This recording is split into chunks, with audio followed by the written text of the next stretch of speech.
Nel nome del Padre, del Figlio e dello Spirito Santo. Oggi non vi auguro semplicemente buona settimana, ma una buona settimana santa. Siamo entrati nella settimana più importante per un cristiano, nella quale riviviamo il mistero della passione, della morte e della risurrezione di Gesù, la Pasqua. Anche nella nostra scuola cercheremo di vivere con intensità questo momento, perché sentiamo la necessità di andare alla fonte, alla radice della nostra fede. Così, in questi primi 2 giorni della Settimana Santa, proponiamo a voi, cari ragazzi, la possibilità delle confessioni pasquali.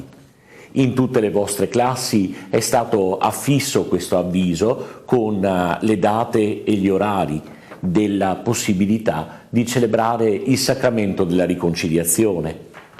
Saremo a disposizione stamattina dalle 9 alle 12:30 e domani mattina dalle 9 alle 12:30 io e Don Alberto. Don Alberto qui nella cappellina, io nel mio ufficio di sopra vicino alla segreteria. Come consuetudine, se non avrete compiti in classe o interrogazioni, potrete chiedere all'insegnante di uscire per recarvi appunto in questi 2 luoghi dove saremo pronti ad accogliere il vostro dialogo, il vostro pensiero, il vostro pentimento per le cose che ritenete non buone, ma anche il vostro grazie per tutte le cose belle che avete compiuto. Approfittiamo di questa occasione.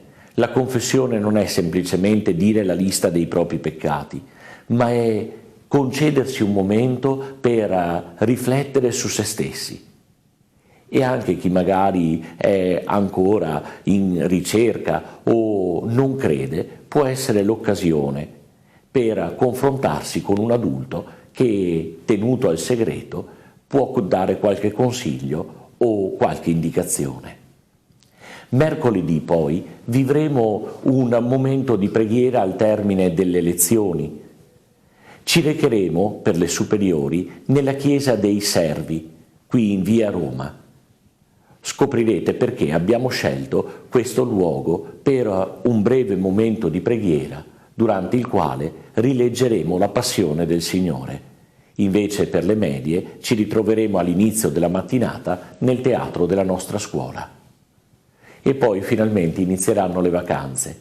Spero che sarà l'occasione anche per vivere con le vostre comunità cristiane il Triduo Pasquale, che inizierà giovedì sera con la celebrazione nella Cena del Signore, durante la quale si rivive il gesto molto bello della lavanda dei piedi, e poi il Venerdì Santo con la passione e la morte di Gesù, il Sabato Santo, il giorno del grande silenzio che prepara alla madre di tutte le veglie, la veglia pasquale, il momento più importante e più alto della vita della Chiesa e di ogni cristiano, l'inizio della Pasqua, quella Pasqua che poi durerà 50 giorni, ma che spero possa segnare tutta la nostra vita. Allora ripeto, buona Settimana Santa. Che il Signore davvero ci accompagni, anzi, che noi sappiamo accompagnare il Signore verso Gerusalemme. Nel nome del Padre e del Figlio e dello Spirito Santo. Amen.